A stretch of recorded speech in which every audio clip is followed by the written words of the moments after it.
ये आप देख रहे हैं, कहा जा रहा है कि हिजबुल्लाह के लड़ाके हैं जिस पर इजराइल ने अटैक किया है, इजरायली सेना ने।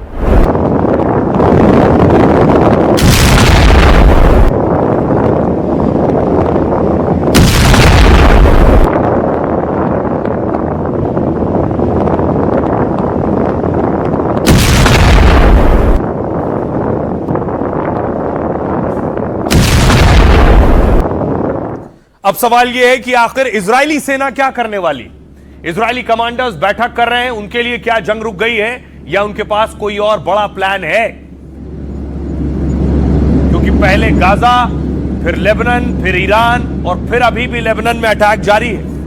तो सवाल यह है कि आखिर यह युद्ध विराम कैसा हुआ है, इसमें शर्तें क्या हैं और क्या वो शर्तें मानी जा सकती हैं? क्या शर्तें हैं दोनों तरफ से? ईरान का प्रस्ताव, जो पहली शर्त है, ईरान के खिलाफ कोई नया आक्रमण नहीं होगा। असलियत क्या है? सीजफायर के बीच भी ईरान पर हमले हुए हैं। दूसरी शर्त है, हॉर्मूज पर ईरान का कंट्रोल होगा। इसकी असलियत यह है कि अमेरिका यहां टैक्स देने पर तैयार नहीं होगा। अमेरिका नहीं चाहता है कि हॉर्मूज से शिप गुजरे तो कोई उस पर टोल दे। तीसरी शर्त है, सभी परमाणु और आर्थिक प्रतिबंधों को हटाया जाए जो अमेरिका ने लगाए। असलियत यह है कि सीजफायर के बाद ट्रंप ने कहा परमाणु संवर्धन की अनुमति नहीं, यानी जो परमाणु को शुद्ध ईरान कर रहा था, इनरिच कर रहा था, इसकी हम इजाजत नहीं देंगे। लेकिन यह शर्त का हिस्सा है। चौथी शर्त, जब्त $100 बिलियन वापस मिले ईरान को, जो बैंकों में फ्रीज थे उनके। अमेरिका ईरान के साथ मिलकर इस पर बात करने की बात कर रहा है। पांचवी शर्त है, सभी दूसरी तरह के प्रतिबंधों को हटाया जाए जो सैंक्शंस ईरान पर अमेरिका और दूसरे देशों ने लगाए। इसकी असलियत यह है कि टैरिफ और सैंक्शन राहत पर बातचीत करेगा अमेरिका। छठी शर्त है, मिडिल ईस्ट से अमेरिकी सेना वापस हो। सैन अड्डों पर जो ट्रंप की सेना मौजूद है, इस पर असलियत यह है कि अमेरिका शायद ही इसके लिए तैयार होगा क्योंकि उसके वहां सैन्य अड्डे। सातवीं शर्त है, लेबनान समेत सभी मोर्चों पर युद्ध की समाप्ति हो, यानी लेबनान में जो इजराइल हमले कर रहा है वो भी समाप्त हो। असलियत यह है कि इजराइल के लेबनान में हमले अभी भी जारी। आठवीं शर्त है, संयुक्त राष्ट्र सुरक्षा परिषद यानी यूएनएससी के सभी प्रस्तावों को समाप्त किया जाए। इस पर असलियत यह है कि ईरान को हथियार देने वाले देशों पर 50% टैरिफ लगेगा। नवा प्रस्ताव यह है, बोर्ड ऑफ गवर्नर्स के सभी प्रस्तावों को समाप्त करना है, यानी अमेरिका ने ऐसा भरोसा नहीं दिया अब तक इस शर्त पर। और आखिरी और 10वीं शर्त है, ईरान को हर जाने का भुगतान हो, जो भी जंग में नुकसान हुआ है वो पैसा ईरान को दिया जाए। इसकी असलियत यह है, ट्रंप कह रहे हैं जंग से हमें खुद भारी नुकसान हुआ है। सुनिए जरा क्या कुछ कह रहे हैं अमेरिकी रक्षा मंत्री और अमेरिकी उपराष्ट्रपति, दोनों को सुनिए।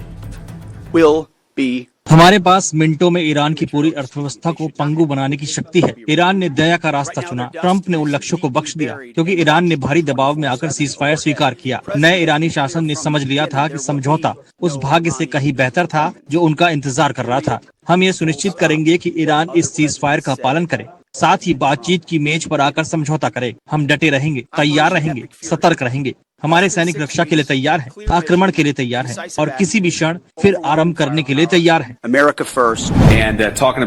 राष्ट्रपति ट्रंप चाहते हैं कि उन्हें बातचीत की मेज पर लाया जाए, लेकिन अगर ईरान ऐसा नहीं करता तो उसे इसकी भारी कीमत चुकानी पड़ती। उन्होंने हमें ईरान को भरोसे में लेकर बातचीत करने को कहा था। मुझे लगता है कि ईरान ने सही फैसला लिया है।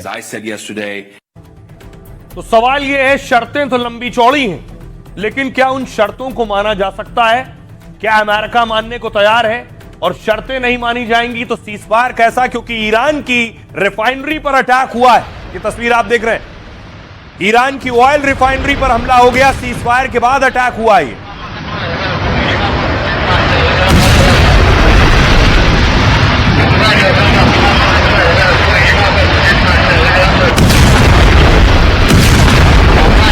आप देख रहे हैं, सिर्फ ईरान की ऑयल रिफाइनरी पर अटैक नहीं हुआ। ईरान की ऑयल रिफाइनरी पर अटैक हुआ तो हमला यूएई पर हो गया सीजफायर के बाद, हमला कुवैत पर हो गया सीजफायर के बाद। तो फिर कैसी जंग रुकी है? सबसे पहले देखिए, सीजफायर के बाद ईरान के लवाना द्वीप पर हमलों से जोरदार धमाका हुआ। लवाना में एक तेल रिफाइनरी पर अटैक हुआ। सीजफायर ऐलान के कुछ घंटों बाद यह हमला हुआ है। एक साथ कई हमलों से रिफाइनरी में आग लग गई है। फारस की खाड़ी में यह ईरान का अहम तेल केंद्र है। सीजफायर ऐलान के बाद हमले से हालात और बिगड़ सकते हैं। अपने ऑयल सेंटर पर हमले से ईरान भड़क सकता है।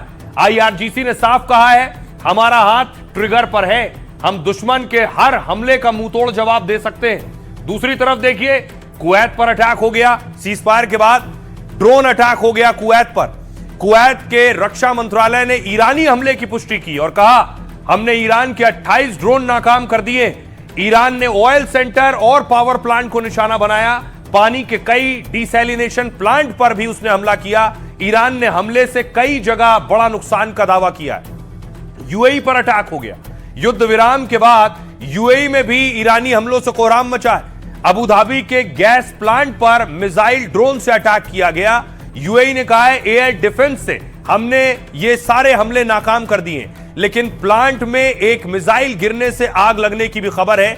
ईरानी हमले से एक भारतीय समेत 3 के घायल होने की भी खबर है और फिलहाल प्लांट का कामकाज रोकना पड़ गया है। दूसरी तरफ बहरीन पर भी हमले हो गए, इसीलिए सीजफायर पर सवाल उठ रहा है। बहरीन में मिसाइल हमले के अलर्ट के सायरन बज रहे हैं। लोगों को सुरक्षित ठिकानों पर जाने की चेतावनी जारी की गई। राजधानी मनामा सहित कई इलाकों में धमाके सुने गए हैं। ईरान के हमले से बहरीन में एक घर में आग लग गई। ईरान के ताजा हमले से लोगों के घायल होने की भी खबर है। सऊदी अरब की ईस्ट वेस्ट पाइपलाइन पर अटैक हो गया। 1200 किलोमीटर लंबी पाइपलाइन हॉर्मूज का एक विकल्प है। ईरान ने सऊदी पर कई ड्रोन और मिसाइल अटैक किए। सऊदी ने 5 मिसाइलों को बीच में ही मार गिराया है। तो सवाल यह है कि यह सीजफायर कितने दिन चलेगा। हुआ 14 दिन है और चला 4 घंटे भी नहीं। सुनिए जरा क्या कुछ कह रहे हैं पूर्व राजनयिक दीपक बोरा साहब। डोनाल्ड ट्रंप बहुत मर्क्यूरियल आदमी है। अपना इरादा बदलते रहते हैं, फैसले बदलते रहते हैं। जब एक तरफ से कह रहे थे कि मैं उनकी सभ्यता को मिटा दूंगा एक्सेट्रा, दूसरी तरफ फिर उसने एकदम से समझौता कर लिया, एक ऑफर कर दिया कि भाई 2 हफ्ते के लिए सीज फायर होगा। तो ये उन्होंने कुछ किया है जो काफी अनएक्सपेक्टेड है। ईरान में तो लोग खुशी मना रहे हैं, लेकिन अमेरिका में ट्रंप को कोई शाबाशी नहीं मिली है कहने के लिए, क्योंकि जहां वो कहता रहा हम बहुत जल्दी जीत जाएंगे, ईरान को घुटनों पे ले आएंगे, वो नहीं कर पाया। अगर ये अग्रीमेंट इंप्लीमेंट होता है, और ये मुझे पता नहीं कि ये इंप्लीमेंट होगा कि नहीं, क्योंकि अग्रीमेंट के 2 घंटे के बाद फिर मिसाइलें उड़नी शुरू हो गई थी। आज सुबह भी थोड़ी देर पहले मेरे फ्रेंड्स ने, इजराइल वालों ने बताया कि एक और मिसाइल आ गई थी वहां से। अब ये क्यों हो रहा है, कैसे हो रहा है, कौन सीरियस है, कौन किस पे भरोसा करता है, ये बहुत जरूरी बात है। तो अब सवाल यह है कि कितने दिन की शांति है, और खबर यह है कि ईरान से शांति वार्ता के लिए नहीं जाएंगे JD वेंस। अमेरिकी उपराष्ट्रपति शांति वार्ता के लिए नहीं जाएंगे। पाकिस्तान में ईरान के साथ होनी है ये शांति वार्ता। न्यूयॉर्क पोस्ट से बोले राष्ट्रपति ट्रंप, सुरक्षा कारणों से नहीं जा सकते JD वेंस।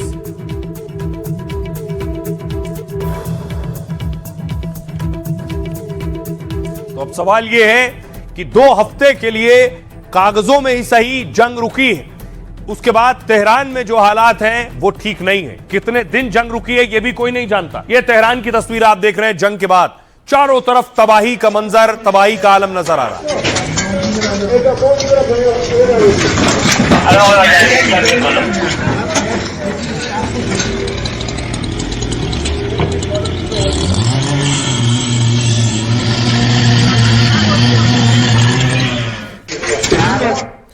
और सीजफायर के बाद देखिए जरा, रक्षा मंत्री ने बैठक की है। विदेश मंत्री एस जयशंकर, वित्त मंत्री निर्मला सीतारमण, और मिडिल ईस्ट पर ही यह बैठक हुई है। खबर यह भी है कि विदेश मंत्री भी UAE जाने वाले हैं। 9 अप्रैल से UAE के दौरे पर है।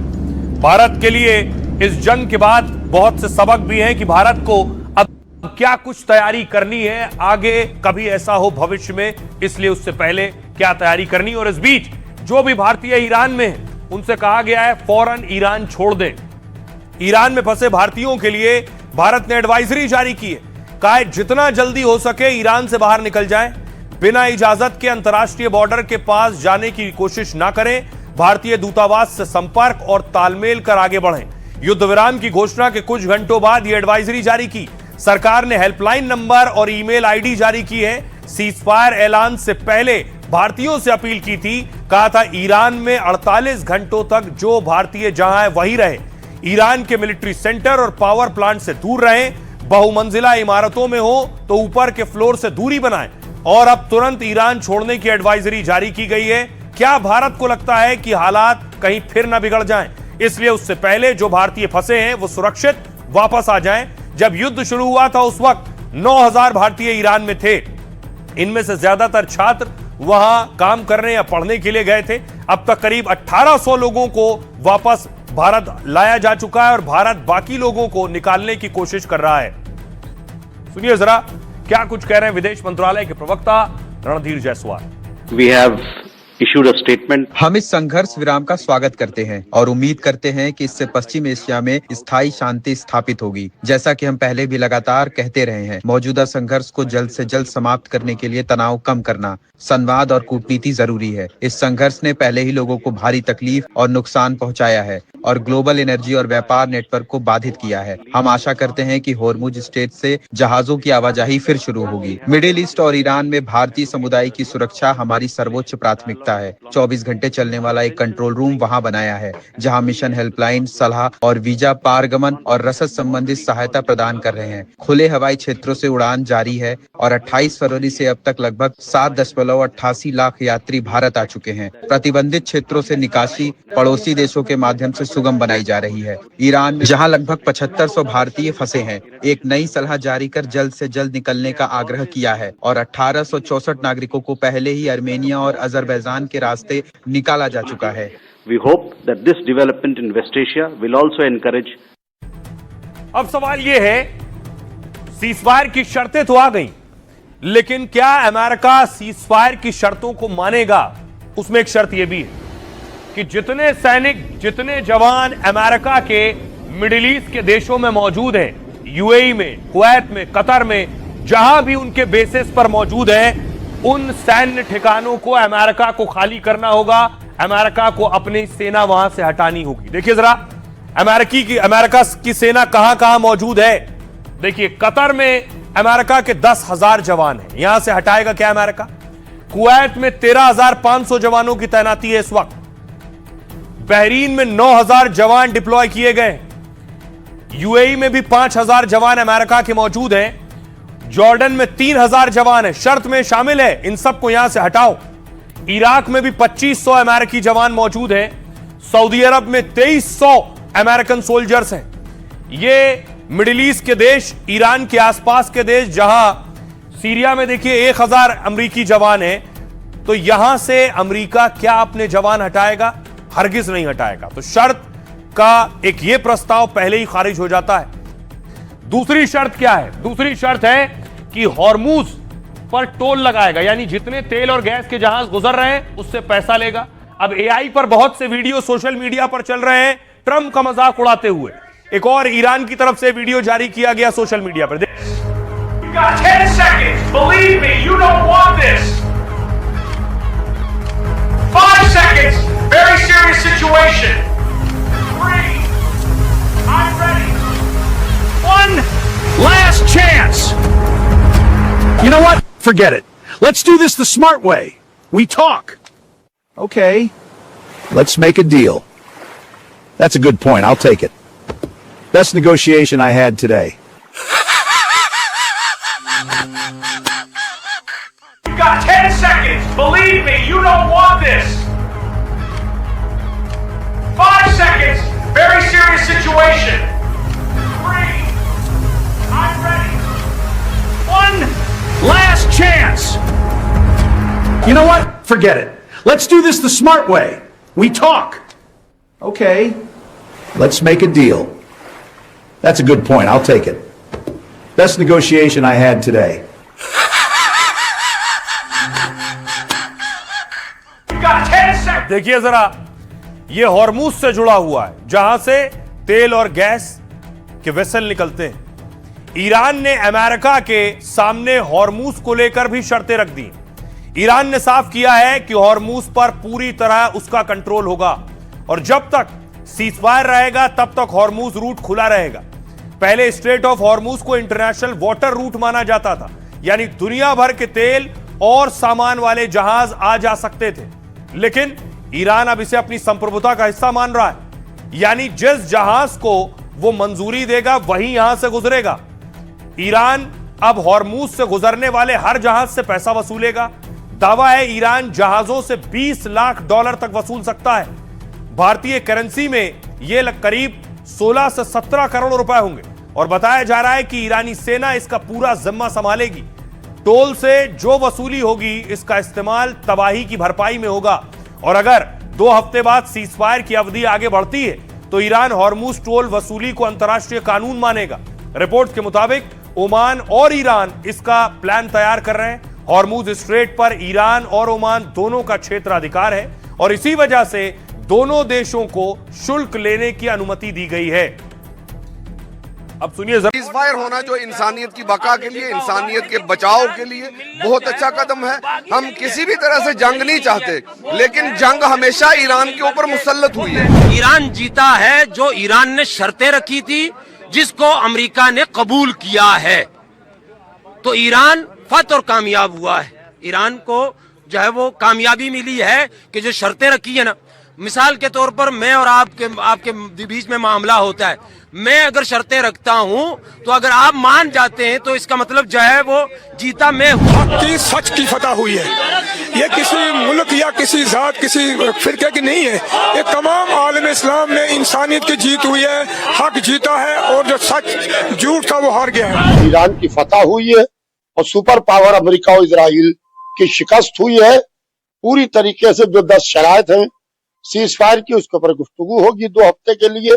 जमाना देखेगा कि कल खैबर में 40वें दिन जब तक मौला अली आए और मौला अली ने आके फतह दिलाई। और अमेरिका के दरमियान जो सीज फायर का ऐलान हुआ है ये बहुत ही खुशाइंद है, बहुत ही वेलकम स्टेप है और इसका हम लोग दिल की गहराइयों से इसको वेलकम करते हैं, इस्तकबाल करते हैं। और ये न सिर्फ ये कि इन ममालिक के लिए बल्कि पूरे अरब खित्ते के लिए और पूरे मुल्क, पूरी दुनिया के लिए एक बड़ा ख़तरा ये जंग बनी हुई थी। सबको मुबारकबाद देते हैं, ईरान जीत गया है और मैं ये समझता हूँ ये दुनिया के लिए एक गुड न्यूज़ है कि एक दहशतगर्द और एक गुंडा कि जो पूरी दुनिया में आतंक मचाया था, ईरान ने उसके ऊपर लगाम लगाई और सुपर पावर को घुटनों में लेके आ गया, घुटनों पे लेके आ गया। आज ईरान ने उनकी 10 पॉइंट्स जो थे उसको अमेरिका ने एक्सेप्ट किया। उसकी बिना पर ईरान ने ये जंग 2 हफ्ते के लिए सीज किया। इसको हम तमाम आलम इस्लाम को मुबारकबाद पेश करना चाहेंगे। अब सवाल ये है सीज फायर पर दुनिया क्या कह रही, खासतौर पर वो नेता जो शुरू से इस जंग के खिलाफ थे, जो शुरू से चाह रहे थे ये जंग ना हो। उनमें एक आध नाम नहीं है। दुनिया के बड़े बड़े नेता, चाहे वो पुतिन हो, चाहे वो मैक्रो हो, जो इस जंग के खिलाफ थे। मेलोनी को ऐसा माना जाता था अमेरिका के करीबी, लेकिन इस दौर में मेलोनी खुद भी जंग के खिलाफ रही और जिनपिंग भी। पुतिन और जिनपिंग पर तो यह भी आरोप लगे कि रूस और चीन साथ दे रहा था अब तक। देखिए जरा दुनिया के नेता क्या कह रहे हैं। रूस कह रहा है ईरान जंग में अमेरिका इजराइल बुरी तरह हारे। हमने तो पहले ही कहा था यह युद्ध रुकना चाहिए, लेकिन यह साफ नहीं है कि सीजफायर का नतीजा क्या होगा। यूक्रेन कह रहा है सीजफायर और हॉर्मूज स्ट्रेट का खुलना अच्छा संकेत है। अमेरिका रूस के खिलाफ भी ऐसा कदम उठाए कि वो यूक्रेन के खिलाफ हमले रोकने पर मजबूर हो। चीन का कहना है हम तो शुरू से शांति और सीजफायर ही चाहते रहे। चीन ने भी अपने स्तर पर जंग रुकवाने के प्रयास किए और हम शांति की दिशा में अहम भूमिका निभाते रहेंगे। ब्रिटेन ने कहा सीजफायर से मिडिल ईस्ट और दुनिया को कुछ राहत मिलेगी। सीजफायर को अब स्थायी समाधान में बदलने की कोशिश हो। फ्रांस का कहना था सीजफायर का ऐलान बहुत अच्छा कदम है, लेकिन लेबनान में हालात बहुत खराब है, इसलिए सीजफायर में लेबनान भी शामिल हो। और आने वाले दिनों में जर्मनी का कहना है आने वाले दिनों में और कूटनीतिक प्रयास किए जाएं और जंग का स्थायी समाधान निकाला जाना चाहिए। स्पेन कह रहा है कि दुनिया में आग लगाने वालों की तारीफ नहीं कर सकता। सीजफायर के बाद जंग के सभी फ्रंट खत्म होने चाहिए और सभी फ्रंट का मतलब लेबनान भी है। सुनिए जरा दुनिया के नेताओं को क्या कह रहे हैं। सीजफायर के ऐलान के बाद हम सुरक्षा परिषद की बैठक कर रहे हैं। सीजफायर समझौते का स्वागत हो रहा है। हमें उम्मीद है कि 2 हफ्तों तक सीजफायर बरकरार रहेगा। इससे मिडिल ईस्ट में शांति आएगी और बातचीत का माहौल बनेगा। फ्रांस 2018 से ऐसी बातचीत का समर्थन करता रहा है, जिसमें ईरान के परमाणु, बैलिस्टिक और दूसरे मुद्दों पर चर्चा हो। धमकी भरे बयान के बाद दुनिया भर में तनाव था। हम सीज फायर का स्वागत करते हैं। मिलिट्री एक्शन बंद करने का फैसला सही है। हम नहीं चाहते कि ईरान में किसी तरह के हमले हो, वहाँ के पुल, प्लांट पर कोई हमला हो। ये एक शानदार खबर है। हम काफी समय से सीज फायर की बात कर रहे थे। हम इस संघर्ष को खत्म होते देखना चाहते थे। ईरान में आम लोगों पर हमला अफसोसजनक है। ईरान की जवाबी कार्रवाई का असर भी दुनिया पर दिख रहा है। सबसे पहले चीन इस सीज फायर का स्वागत करता है। हम मध्यस्थता करने वाले देश पाकिस्तान की तारीफ करते हैं। चीन ने हमेशा मिडिल ईस्ट में सीज फायर की मांग की है। चीन ने भी इस संघर्ष को खत्म करने में अपने तरफ से कोशिश की। अब सवाल ये है कि जंग बेशक रुक गई हो, लेकिन जंग खत्म होने के बाद बहुत से जख्म छोड़ जाती। ये जख्म इजराइल को भी मिले हैं और ईरान को भी मिले हैं। तस्वीरें देखिए जरा। सबसे पहली तस्वीर मैं आपको इजराइल की दिखाता हूं। इजराइल में भी चारों तरफ मलबा नजर आएगा, चाहे वो तेल अवीव की बात हो या किसी दूसरे शहर की बात कीजिए इजराइल की।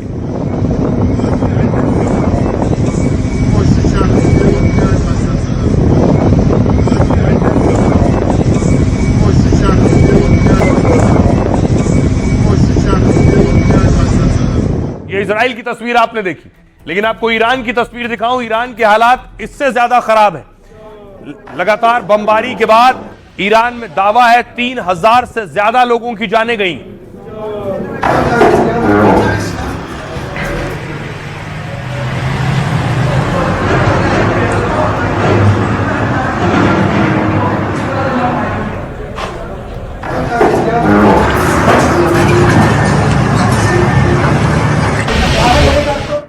देखिए जरा, जंग क्या वाकई रुक गई है? पहला सवाल तो यही है। लेकिन जितनी भी रुकी है उसमें भी लाखों करोड़, 54 लाख करोड़ का नुकसान हुआ है। सबसे पहले देखिए जरा ईरान का हाल। 40 दिन चली जंग की सबसे ज्यादा कीमत ईरान ने चुकाई। मिसाइलों और हवाई हमलों से ईरान को कई मोर्चे पर झटका लगा। सरकारी आंकड़ों में 2000 से ज्यादा लोगों की मौत हुई है। जंग में 26,000 से ज्यादा लोग घायल हुए।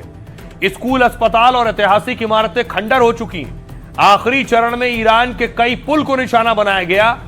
बिजली प्लांट, परमाणु प्लांट पर कई हमले हुए।